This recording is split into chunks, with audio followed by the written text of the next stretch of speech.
Good evening. More countries are being drawn into the Middle East war as Iran declares it will not negotiate, despite Donald Trump vowing to destroy the regime.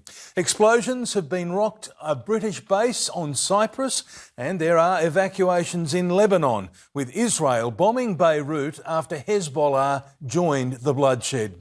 Iran is not letting up, firing more missiles and drones, hitting airports and an oil tanker, triggering more travel chaos. Thousands of Australians remain stranded in the region with their holiday plans in disarray. Chief reporter Chris Reason is live in Tel Aviv and begins our comprehensive coverage.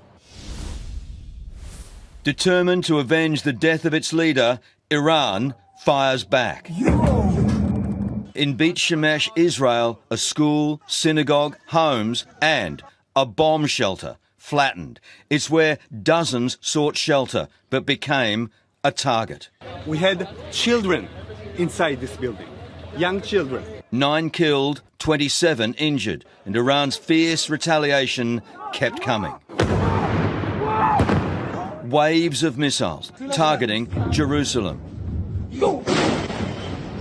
Israel is Iran's main target, but it's firing beyond in a fierce counterattack, striking a US airbase in Kuwait, killing 3 American soldiers, another in northern Iraq. In the UAE...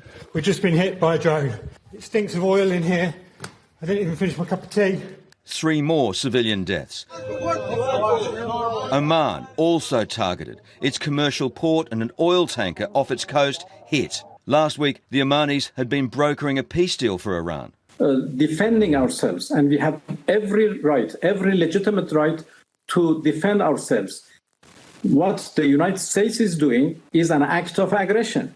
On state TV, showing off their arsenal of drones and rocket launchers, an underground tunnel adorned by flags and images of the late supreme leader. This Iranian missile fired into Tel Aviv, tore through an apartment block, blowing it to pieces with families inside. Hello? 1 woman was killed here, but dozens survived. But we're kind of happy for this shit in Iran that happened. You're happy, even though this is the result. This is the result. This is the price that we need to pay, but of the future seemed to be much more scary, you know, if it wouldn't happen. The key question now, as the death toll and the devastation mount, is how much longer can this conflict continue? Whether it's days, weeks or longer, it might not be an issue of political support, but munitions supplies. Both sides only have a finite number of missiles, likely only enough for 4 weeks of war. It follows this, one of America and Israel's first strikes of the conflict, bombing Iran's military headquarters, a move that has ignited deep divisions within that country. Many are celebrating Ayatollah Ali Khamenei's death, hoping it triggers a regime collapse. But others mourn the loss of their supreme leader. Thousands defiantly protest the attacks, chanting, "Death to America." In Iraq, Iranian sympathisers stormed Baghdad's Green Zone to be met by police. In Pakistan, rioters attacked the US consulate, breaching the outer wall. Security guards opening fire, 22 people were killed. Iran's remaining leaders meeting overnight to elect not 1 leader but 3 temporary ones. The president, chief justice and a senior cleric sharing power until an assembly of experts meets to elect a new supreme leader, similar to a papal conclave at the Vatican. The new chosen Ayatollah must be a man and must be a cleric. And in that power vacuum, Iran concedes it no longer has complete control of its military. Our military units are now, in fact, independent and somehow isolated. That power struggle as America and Israel continue to unload. Tehran's skyline filled with smoke, Iranian fighter jets targeted before they even get off the ground. The US says it struck 9 Iranian Navy ships and killed 48 senior Iranian officials. The entire military command is gone as well, and many of them want to surrender into saving their lives. They want immunity. Israeli Prime Minister Netanyahu not afraid, standing exposed on a rooftop in Tel Aviv. This combination of forces enables us to do what I've long hoped to do for 40 years, he says, to strike the terror regime decisively. 2 days in, there's no sign of Iranian collapse in a region rendered unpredictable, volatile and divided.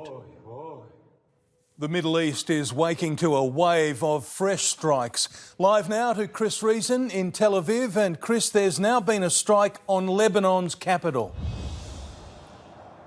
Good evening to you, Peter. This is an extremely serious development, but this morning, pre-dawn, Hezbollah, the terrorist organisation based in southern Lebanon, decided to launch a series of attacks into Israel, the northern areas of the country. And they put out a statement straight afterwards saying it was in revenge for the toppling, the killing, the assassination of Ayatollah Ali Khamenei. The IDF, the Israeli Defence Force, was quick to respond, scrambling jets and pounding targets in southern Lebanon and even into the capital, Beirut. They issued an alert, a warning shortly beforehand to residents to get out of the area. Well, that sparked a stampede. You can see from those pictures there, cars, thousands of people also moving on foot. The IDF saying they successfully killed a Hezbollah leader in all of that attack this morning. But this is a major development in this conflict as yet again it spills into another country in the Middle East. Peter? Chris Reason in Tel Aviv, thank you. Now to Rob Scott in Washington, D.C. And Rob, the world's being warned this war will not last days, but weeks. Yeah, that's right, Peter. Donald Trump says it'll probably take at least 4 weeks to achieve all of the mission's objectives. So there's likely to be bloodshed for at least another month to come. And the US president has also confirmed that there have been now 3 US casualties, 3 US service personnel killed, another 5 wounded. And tonight we are hearing from the Iranian regime pushing back against claims from the US president that they have reached out to him wanting to talk. They say they have already tried diplomacy a couple of times and it hasn't worked. Touchdown in Washington, D.C. Donald Trump looking every bit the commander-in-chief as he boarded Marine One for the sweep to the White House.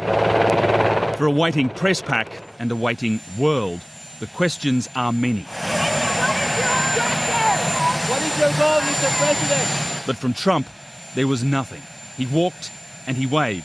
Earlier, from Florida, a recorded speech. Combat operations continue at this time in full force, and they will continue until all of our objectives are achieved. Nobody's seen anything like it. An Iranian regime armed with long-range missiles and nuclear weapons would be a dire threat to every American. Not going to let it happen. But America is already paying a price. Breaking tonight, U.S. troops killed in the Middle East. At a military base in Kuwait. 3 U.S. military service members have been killed in action. And sadly, there will likely be more. And for the president, that is a problem.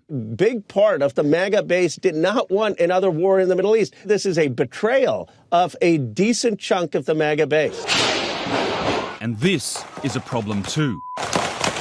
In Austin, Texas overnight, somebody advising there's an active shooter. 2 dead, 14 injured after a gunman went wild in a downtown bar. The 53-year-old was reportedly wearing a shirt coloured in the Iranian flag. The message on his sweater, property of Allah. There were indicators that indicate potential nexus to terrorism. Americans have learnt these lessons before, as Democrats push for a vote this week to throttle the president's wartime powers. I think the president has started a war of choice. There was no imminent threat to the United States. But from Republicans, the president is annihilating evil. The mothership of terrorism is sinking. The captain is dead. For now, Donald Trump appears more focused on the bombing than on talking, suggesting that this conflict could go on for 4 weeks, and again saying it'll last as long as is necessary to secure America's safety. To the Iranian regime, there was this. Lay down your arms and receive full immunity or face certain death. Won't be pretty. And to the Iranian people, this. I made a promise to you, and I fulfilled that promise. The rest will be up to you. In Washington, D.C., Rob Scott, 7 News.